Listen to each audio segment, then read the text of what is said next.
Brasil tem cerca de 15 milhões de portadores de alguma deficiência auditiva. E a qualidade de vida dessas pessoas, principalmente das crianças, depende muito do diagnóstico precoce. Um exame que pode ser feito até em recém-nascidos, aliás, deve ser feito. Mas, infelizmente, a maioria dos casos só é identificada a partir dos 4 anos de idade.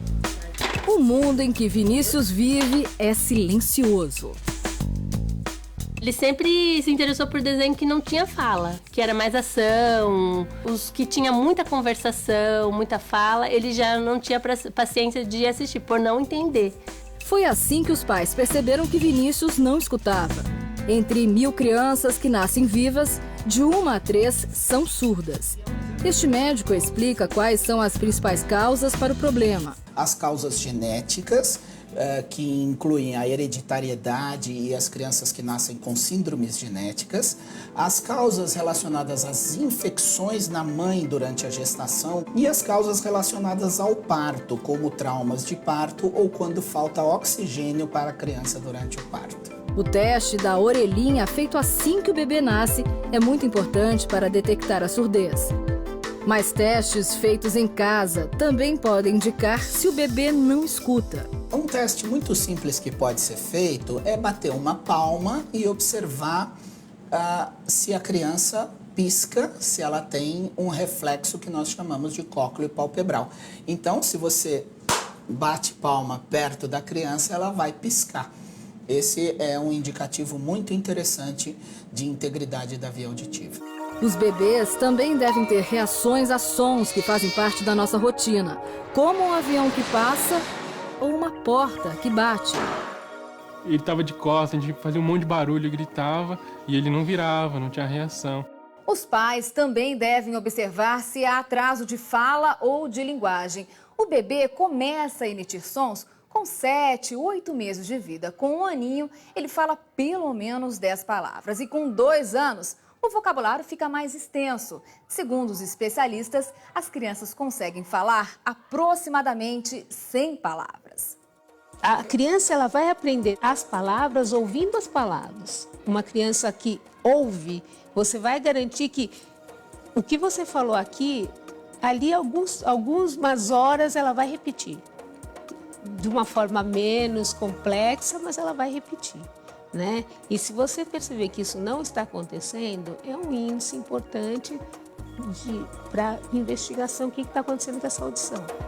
Crianças surdas precisam aprender Libras, a língua brasileira dos sinais, e somente depois o português escrito.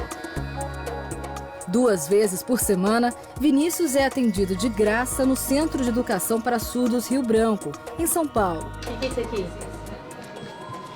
Cachorro, parabéns. A criança não tem habilidade motora para fazer um sinal perfeito, mas se ela tiver um sinal muito fundamental e essa mãe compreender, é isso que vai fazer com que a criança se desenvolva com muita rapidez.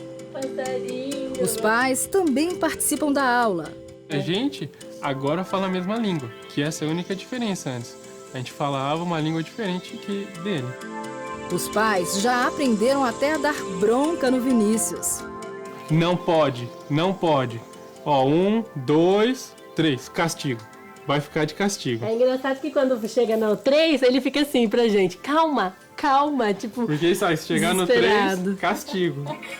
Daqui a alguns anos, Vinícius vai estar nesta escola bilíngue, que também faz parte do Centro de Educação para Surdos. As crianças que dominam os sinais usam o português escrito como segunda língua. Ela não vai desenvolver uma língua portuguesa como um nativo. Essa língua ela aparece como um estrangeiro. Né? Então, se você pegar um texto de um surdo e de um estrangeiro, eles se assemelham muito.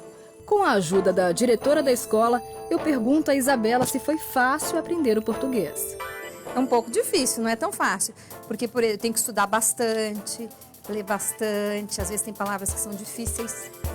A partir do 6º ano escolar, essas crianças são encaminhadas em grupos para uma escola regular que tem 2 profissionais na sala de aula, o professor e o intérprete.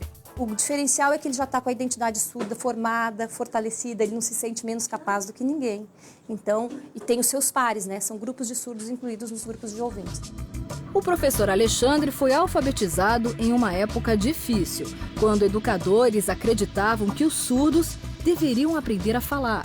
Em 1980, a filosofia era oralista, o foco era aprender, acreditava que o surdo tinha que desenvolver a fala para ter contato com a maioria que é ouvinte.